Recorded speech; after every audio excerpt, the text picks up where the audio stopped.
Exit polls exact poles కాదంటున్నప్పటికీ కూడా మానవులకు ఉండే కుతూహలం వల్ల అనేక సందర్భాల్లో ఎగ్జిట్ పోల్స్ సర్వేలతో పోలిస్తే కొంచెం దగ్గరగా ఉండడం వల్ల ఫలితాలకు వాటి మీద ఆసక్తి పెరుగుతూనే ఉంటుంది. ఈరోజు 29వ తారీఖు సాయంత్రం పశ్చిమ బెంగాల్లో తుది విడత పోలింగ్ ముగియగానే ఎగ్జిట్ పోల్స్ సంబరం మొదలైంది. దీని మీద ఇప్పటికే నేను మాట్లాడాను.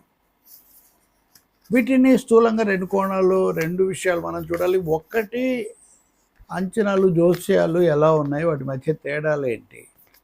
రెండవది, వీటి ఆధారంగా మనం చేయవలసిన రాజకీయమైన దృక్కోణాలు ఏంటి. ఈ రెండింటిని చూద్దాం. మొదటిది, ఎక్కువ మంది దృష్టి పశ్చిమ బెంగాల్ మీద ఉంది. పశ్చిమ బెంగాల్ 32 ఏళ్ళు వామపక్ష ప్రభుత్వాలు, అంతకుముందు కూడా ఐక్య సంఘటన ప్రభుత్వాలు, కాంగ్రెస్ అక్కడ లేదు, చాలా అప్పటి నుంచి లేదు. అదలా బీజేపీ కూడా లేదు. కాబట్టి పశ్చిమ బెంగాల్లో మమతా బెనర్జీ 4వ అధికారంలోకి వస్తారా, వామపక్ష కూటమి ఏమన్నా పుంజుకుంటుందా, ఓట్లన్నా పెరుగుతాయా, దీని మీద ఎక్కువగా దృష్టి పెట్టారు. కానీ బీజేపీ స్వయంగా ప్రధానమంత్రి, హోంమంత్రి అమిత్ షా వాళ్ళు వెళ్ళి ప్రచారం చేసి, మోదీ అయితే కనుక ఈసారి మా ముఖ్యమంత్రి ప్రమాణ స్వీకారానికే వస్తానని చెప్పారు. దానికి ముందు సార్ పేరుతో దాదాపు 1.5 కోటి ఓట్లు తగ్గించారు. ఆ తర్వాత చివరి వరకు 27 లక్షల ఓట్లు సస్పెన్స్లో పెట్టారు. విపరీతమైన ఉద్రిక్తత, వివాదాలు, గొడవలు.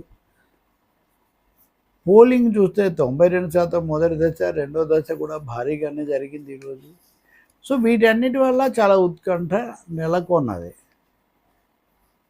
గతంలో కూడా చెప్పాము, బెంగాల్లో 3 శక్తులు ఉన్నాయని కాకుండా బైనరీ నెరేటివ్ అని 2 శక్తులే బీజేపీ తృణమూలకు పరిమితం చేసే ఒక పెద్ద పథకం, ప్రయత్నం బడా మీడియా చేసింది. 2011లో 16లో కూడా 30% ఓట్లు ఉన్న వామపక్షాలు, ఆ తర్వాత ఓట్లు, సీట్లు కూడా పూర్తిగా తగ్గిపోయాయి. దాని అర్థం వాళ్ళందరూ లేరా అంటే ఉన్నారు. ఇప్పుడు ఏమైంది ఇంతకీ ఫలితం అంటే, కాంగ్రెస్ కూడా పొత్తు పెట్టుకోకుండా ఒంటరిగా పోటీ చేసింది. కాంగ్రెస్ వామపక్షాల దృష్టిలో బీజేపీ కేంద్రం కావాలనే మమతా బెనర్జీ మీద ఫోకస్ పెడతారు.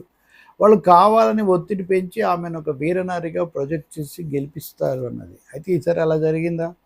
ఈ సర్లు వీటన్నిటి తర్వాత ఏమైనా తేడా వచ్చిందా, వస్తుందా, ఇలాంటి ఆశ ఉంది. ఇప్పుడు ఈరోజు వచ్చినటువంటి ఎగ్జిట్ పోల్స్ చూస్తే కనీసం 5-6 ఎక్కువ మంది బీజేపీ రావచ్చు అని మొదలుపెట్టి, మ్యాట్రిజు, పీమార్గు, ప్రజా పోల్ డైరీ, ఆపరేషన్ చాణక్య, వీళ్ళందరూ కూడా బీజేపీ ఆధిక్యత వస్తుందని చెప్తున్నారు. మరోవైపున పీపుల్స్ పల్స్, ఆత్మసాక్షి లాంటివి ఇంకో 2 ఉన్నాయి. వీళ్ళు మమతా బెనర్జీ వస్తారు, కొద్ది తేడా ఎంతో అయినా వస్తారని చెప్తున్నారు. ఏం జరుగుతుంది మనం ఇప్పుడు జోస్యం చెప్పడం అనవసరం, కానీ అది వాళ్ళ మధ్య ఉన్న అవగాహన మీద ఇదంతా ఒక మ్యాచ్ ఫిక్సింగ్ అనే అభిప్రాయం బలంగా నడిచింది.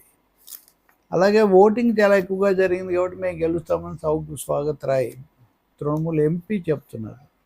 కాబట్టి బెంగాల్ మీద చాలా ఎక్కువగా ఫోకస్ ఉంది. అక్కడ ఇద్దరి గురించి ఇలాంటి జోస్యాలు చెప్తున్నారు.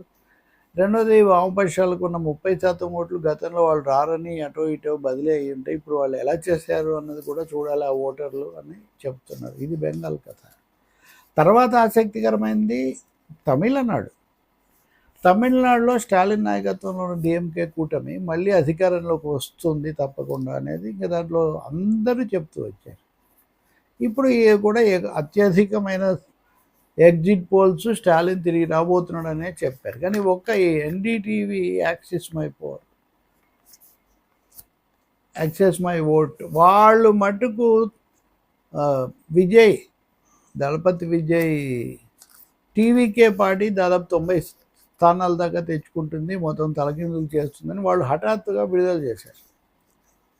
ఇది జరుగుతుందో ఎక్కువ మంది ఎవరు చెప్పడం లేదు, అంతకుముందు చెప్పలేదు, ఇప్పుడు రాజకీయ పార్టీలు భావించట్లేదు. కానీ ఆయన ఓట్లు చీల్చటం అన్నది డిఎంకేకే మేలు చేస్తుంది అన్న అభిప్రాయం మటుకు బలంగా ఉంది. బీజేపీ చేతులు ఎత్తేసింది. సరే, అన్నా డిఎంకే పళనిస్వామి నాయకత్వంలో కనీసం ఒక బలమైన శక్తిగా నిలబడింది అన్నంత వరకు నిజమే. కానీ అధికారంలోకి వచ్చేంత సీన్ లేదు. స్టాలిన్కి ఇంకా ఒక అవకాశం ఇస్తారు ప్రజలనే భావిస్తూ ఉన్నారు.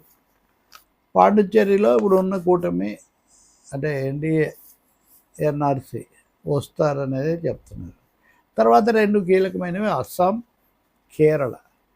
కేరళ వామపక్షాలకు సిపిఎం నాయకత్వంలో ముఖ్యమంత్రి ఉన్న ఒకే ఒక రాష్ట్రం, ఇంకా బెంగాల్, త్రిపుర కోల్పోయాక. ఎల్డిఎఫ్ 2 సార్లు అధికారంలోకి వచ్చింది. గత 50 ఏళ్లలో కేరళలో ఎవరు రెండోసారి అధికారంలోకి రాలేదు. పినరాయి విజయన్ ప్రభుత్వమే 2 సార్లు 2016లో, 2011లో, 2021లో అధికారంలోకి వచ్చింది. కాబట్టి ఇప్పటికే ఒక రికార్డు సృష్టించింది. కోవిడ్ని ఎదుర్కోవడం ఇట్లాంటి చాలా విషయాలు అది బాగా పనిచేసింది. అందరూ అభినందిస్తూ ఉంటారు. కొన్ని అవినీతి ఆరోపణలు లేదా ఆఖరికి శబరిమల వివాదాలు ఇలాంటివి తెచ్చినా వాటన్నిటినీ విజయన్ ప్రభుత్వం తట్టుకుంది. మన స్థానిక ఎన్నికల్లో దెబ్బతిన్నారు కాబట్టి దాని ప్రభావం పడిపోతుంది. లేదు ఈసారి మేము వస్తామని బీజేపీ వాళ్ళు అవుట్ చేశారు. కాంగ్రెస్ పార్టీ, రాహుల్ గాంధీ వాళ్ళు చాలా మేమే అయిపోతుందని వాళ్ళు దాని మీద ఫుల్ ఫోకస్ పెట్టారు. ఇప్పుడు ఎగ్జిట్ పోల్స్ చూస్తే యూడిఎఫ్కు ఎడ్జ్ ఉంది.